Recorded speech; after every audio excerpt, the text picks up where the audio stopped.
Avignon. Une ville tranquille, où le quotidien semble paisible.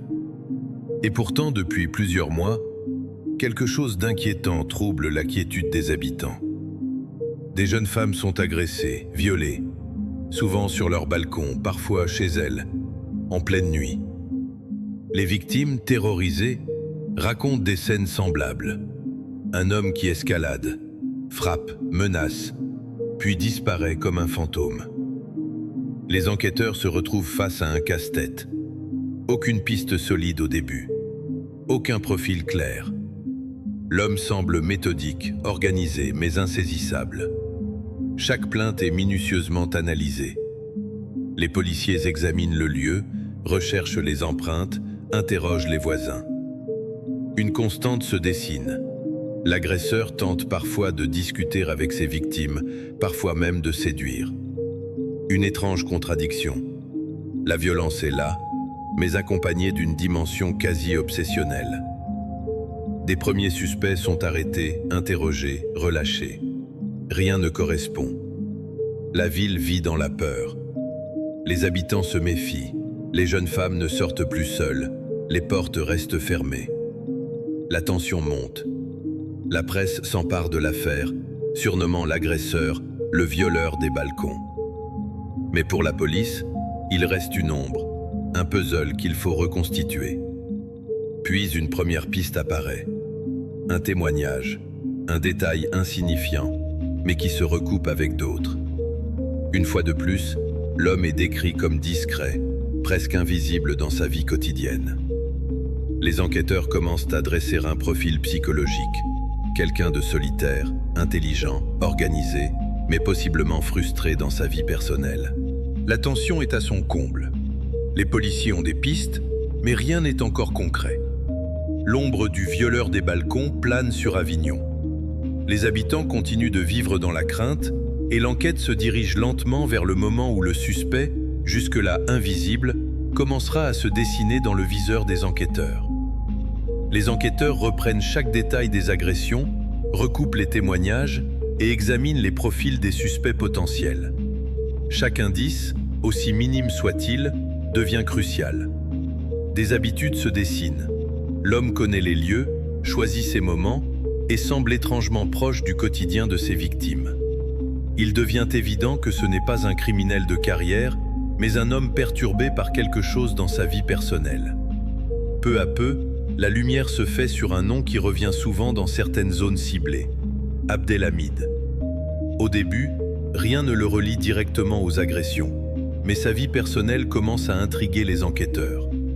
Un jeune homme rangé, apparemment modèle dans son travail, qui a gravi les échelons jusqu'au poste d'agent de maîtrise dans une entreprise d'Avignon. Ses collègues le décrivent comme sérieux, discret, quelqu'un de fiable et droit. Pourtant, ses proches notent une certaine solitude, un caractère introverti, mais honnête. Puis, les enquêteurs découvrent un tournant dans sa vie personnelle. En 2008, lors d'un voyage en Roumanie, il rencontre une jeune femme à peine majeure. Rapidement, elle s'installe chez lui et ils se marient. 2 enfants naissent de cette union. Mais très vite, les enquêteurs comprennent que le mariage est loin d'être idyllique. Selon eux, elle voit en Abdelhamid une opportunité d'immigrer en France et d'améliorer sa vie, tandis que lui est sincèrement amoureux, mais fragile, manquant de confiance en lui. La tension monte, la situation familiale se dégrade. La femme devient distante, exigeante, et au fil du temps, Abdelhamid se retrouve seul avec ses 2 filles. Sa vie s'effondre. Pour la police, c'est le point de bascule. Abdelhamid est identifié comme le suspect le plus probable. La police a maintenant le visage derrière l'ombre. Mais pour confirmer, il faut le piéger, rassembler les preuves irréfutables et préparer l'arrestation. La tension est maximale. La ville retient son souffle. Les habitants continuent de vivre dans la peur. Et pour les enquêteurs, le moment de vérité approche. Après des mois de filature et de recoupement, la police obtient enfin les preuves nécessaires pour interpeller Abdelhamid. L'homme, jusque-là invisible derrière ses gestes masqués, est maintenant confronté à la réalité de ses actes.